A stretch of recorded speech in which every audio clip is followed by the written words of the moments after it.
Welcome to this week's episode of Minutes with Blitzy, a podcast about life as a female athlete featuring conversations focusing around challenges women may face in athletics. Episodes will feature guest athletes and women who work in sports.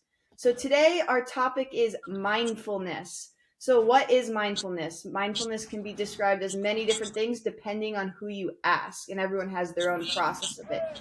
So today's guest, we have Taylor Zahirnyi, who Taylor and I played together for the last 4 years. And before that, we actually played against each other. So our history goes way back. There's some fun stories about that. So hi, Taylor. Welcome. Thank you for joining. And we had Taylor on the show this week because I've always been so impressed with how you were able to just start up practicing mindfulness a while back when you did. And you've been able to continue it through the past, I think it's been 2 years since you started. Yep. Yeah, about. So I've always been very impressed how you've been able to do it steadily for 2 years, and your mindset has completely changed. So I just kind of wanted to get you on so you could kind of share your opinions and thoughts about it, because it's really just very impressive.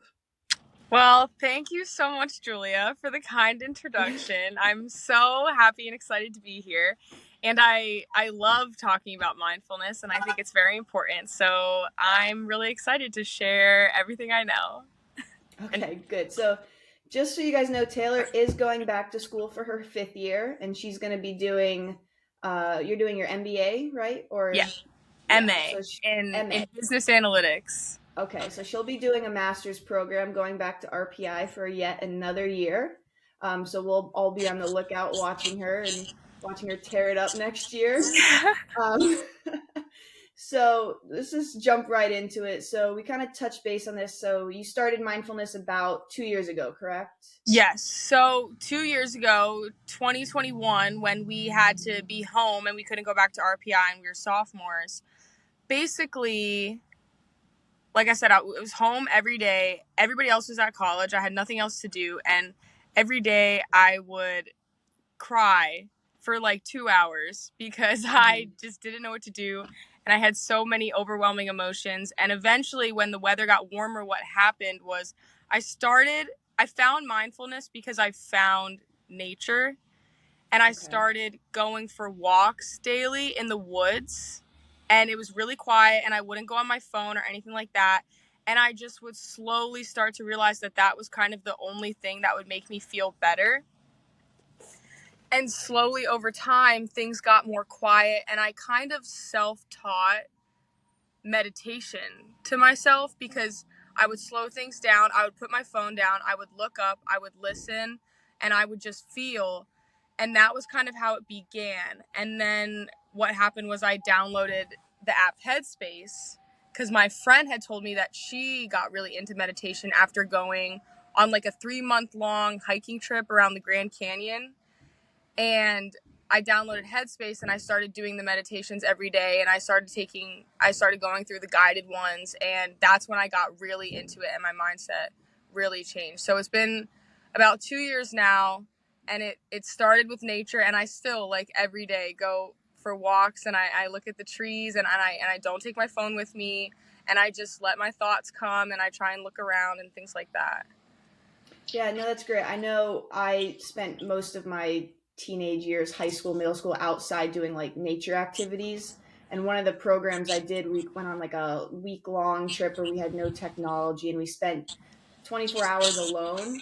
And that's kind of where I was always reminded of trying to be like trying to be mindful and forget about everything and just listen to what's around you. So that's Sick. really cool. And then I took the mindfulness class at RPI. So we did headspace classes all together, which at first was a little awkward with 15 other strangers at your school. It is awkward at first. But it's kind of relaxing, like just sitting there and just doing nothing and just listening. The things you notice about yourself, your surroundings is incredible.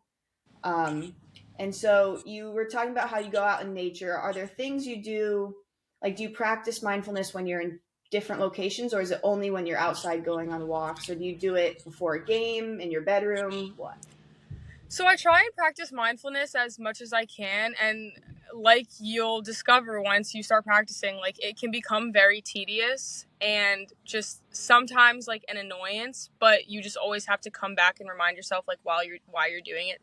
And the way I practice mindfulness is I go for walks in the woods. I also will try and sit down every day and do at least 10 minutes of like the actual meditation where you just to meditate, you basically just you can sit down or you can lay down as long as your back is straight, Okay. and you think about your breath and you count your breaths and you think about your surroundings, and every time a thought comes, which they will very frequently, in the beginning they will come a lot more frequently than when you start to practice, you just acknowledge it and then you go back to your breath. And I'll try and do that 10 minutes a day.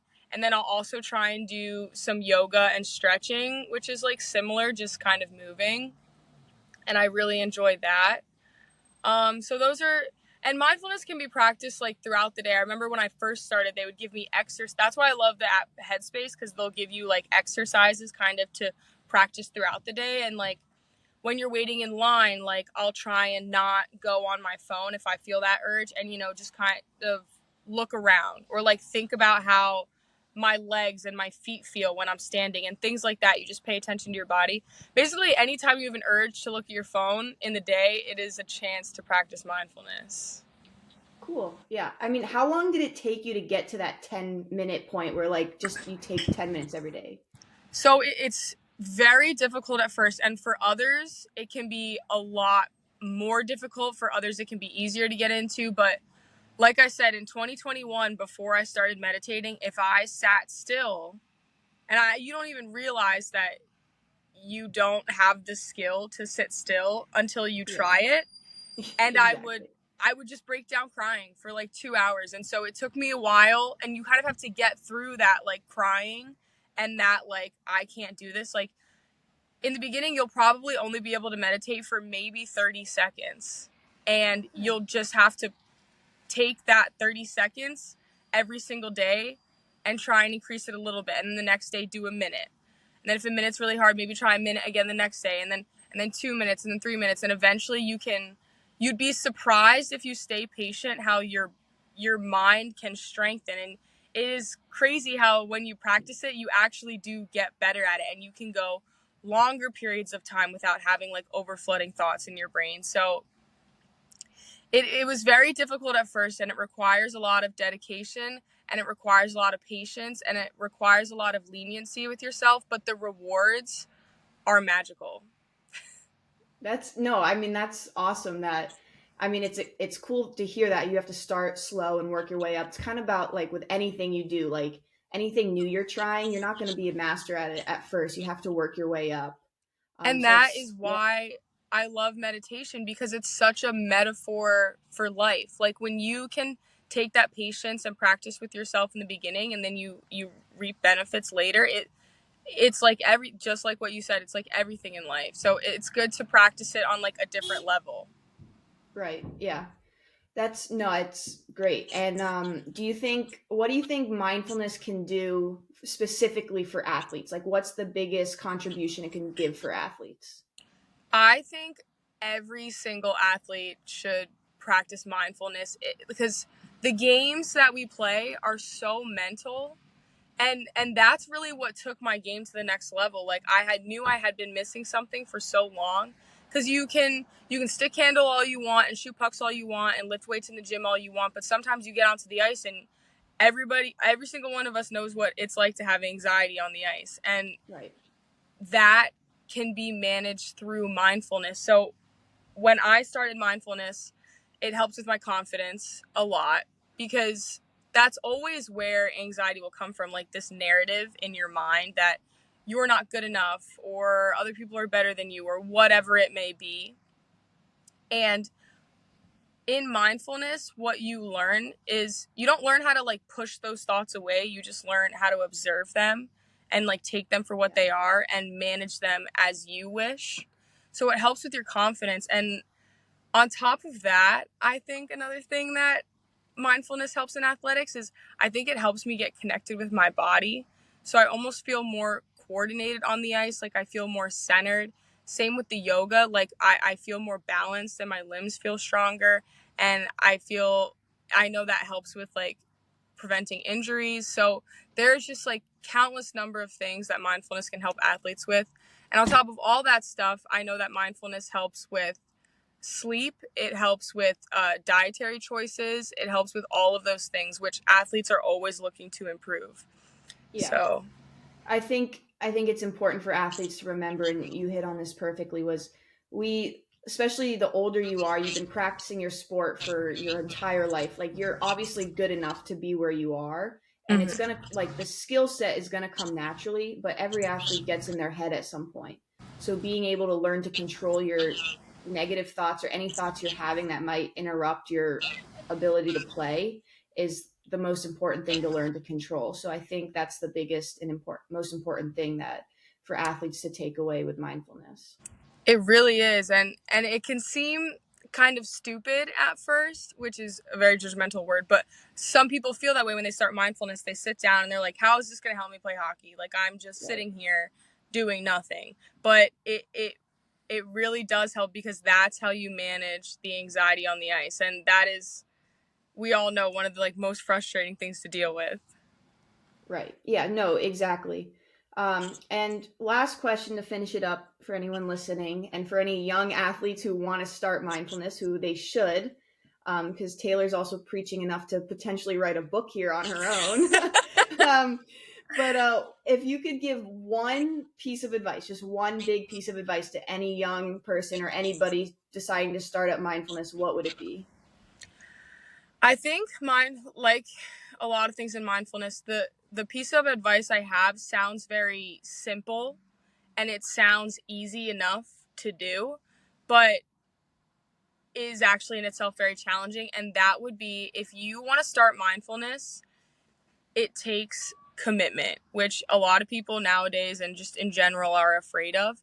But if you wanted to start your mindfulness journey, I would suggest every day take 10 minutes. And at first you won't even need the whole 10 minutes, because you'll only be able to meditate for 1 minute. But every day just pick a time where you show up, you make an intention, you say, I'm going to try my best to try this out. I'm going to try and focus on my breath. When thoughts come, I'll let them come and I'll just keep trying to focus on my breath. And you do that every day for 10 minutes, and you just be patient, because you won't see the results at first. It's just like going to the gym. You don't go to the gym and do bicep curls for like 2 days and then think that you're going to have like giant guns. That just doesn't happen. So my suggestion would be, download Headspace. It is a bit of money, but if you have really nice daddy like myself, he will pay for it. And it's a bit of money. And if you do pay the money, it'll almost hold you even more accountable to doing it every day. But download Headspace, download a certain app. Even if you don't download it, beside the point, every day, pick a time, show up, and do it every day. And I swear to you, you guys can come to me if you do it every day and it, for some reason, you're the first person in history where it doesn't work. um I'll give you your money back. Okay, well, you heard it here, everybody. Taylor will pay you back if mindfulness doesn't work. But no, I really think you have the ability to do a TED talk or write a book or something. You have so much knowledge on this subject. Oh But no, thank you. I'm very passionate about it, because it really did help me, because I know what it's like to be out there in the world, and you feel crazy, you feel like you have all this anxiety, you feel like you don't have control over things, you feel like you have you have coaches who are not playing you, and you don't know what to do, and you feel out of control, and you feel crazy. And this has helped me so much, and it's something that everybody can do. yeah, So I'm very passionate about it. it's good. Well, great information, Taylor. This was very good. I know I'm working on my mindfulness. I've been doing it, trying it for the last year, so I'm still working on it. Everyone should give it a shot, give it a go, whatever it may be for you, whatever works best. But definitely give it a shot. And Taylor, Yeah. thank you very much for coming on today. Thank It's you a for having pleasure. me. This was so fun. And everyone be sure to follow her next season. Oh, Um, yes. and that's it for this episode, everybody. Thanks for listening. Make sure you let me know what other topics you want to hear about, and we're going to see you next time. All right. Thanks, Julia.